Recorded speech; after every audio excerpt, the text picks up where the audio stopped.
Will you remark, Senator Markley? Thank you, Madam President. You know, I don't particularly like to stand up and speak in this chamber unless I feel like I have something to say that hasn't been said before. It was pointed out, actually, one of the Democratic staffers mentioned to me tonight that he thought I'd been very quiet, which I suppose is the greatest piece of encouragement that one can receive for comment in the Senate. We'll talk to them, sir. Yeah, I am not disclosing any names. And it's a funny thing, at this time of year, I think particularly, there's a point in the session where your focus rather goes in and out as far as what it is that's going on. And I've been rather focused for the last little while as I've been sitting here, and I heard the discussion of two bills that brought something to my mind together. One was earlier on when we were talking about the work zone safety bill, and then this one that refers to vulnerable users of highways. And in both cases, I can very much understand what the problem is which it wants to be addressed. I think anyone that drives on our road sees examples of driving that raise these kinds of concerns. And I'm quite certain of the intent to be helpful behind both these bills and the legislators involved in particular, whose sincerity and whose goodwill I'm strongly convinced of.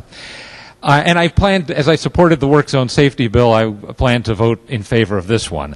I just wondered, I want to say again, in the interest of, let's say, senatorial modesty, if such a phrase can be used, that we might consider the effectiveness of some of the things which we undertake. I wonder how much difference we make by increasing these kinds of penalties. I would say I feel somewhat that if a person doesn't have the sensitivity or the good sense to slow down when they go into a work zone, I'm terrified sometimes for the men and women that are working within just a few feet of traffic going by them. Or when they see somebody riding a horse or riding a bicycle on the side of the road, or a person with a seeing eye dog. I have a hard time believing sometimes that increasing a fine from $150 to $300 or adding 2 points on a license, although it can only have a good effect. But I wonder how much effect such a thing can have. One of the things when Senator Maynard was searching for the information about the points on the license, I saw the information on it. It takes 11 points over 2 years to lose your license. You only get 5 points for negligent homicide. So you'd have to kill 2 people negligently with your car and speed in a work zone before you could lose your license. And I look at those kinds of things and think, how much effect can this possibly have on people's behavior? And I'll say finally, and again, not in terms of accusation to anybody who disagreed with me on this issue, but last session we debated the death penalty. And one of the things that we talked about in that debate, or that was claimed on that debate, is that the death penalty is not a deterrent to the kinds of horrible crimes that we would most want to deter if we could deter anything that we could possibly deter.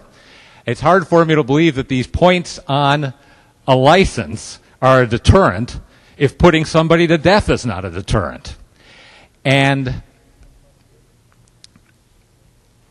I guess I'd say, there's a saying that if you have a hammer in your hand, everything looks like a nail. And I'm afraid sometimes if you're a lawmaker, everything looks like it needs a law passed.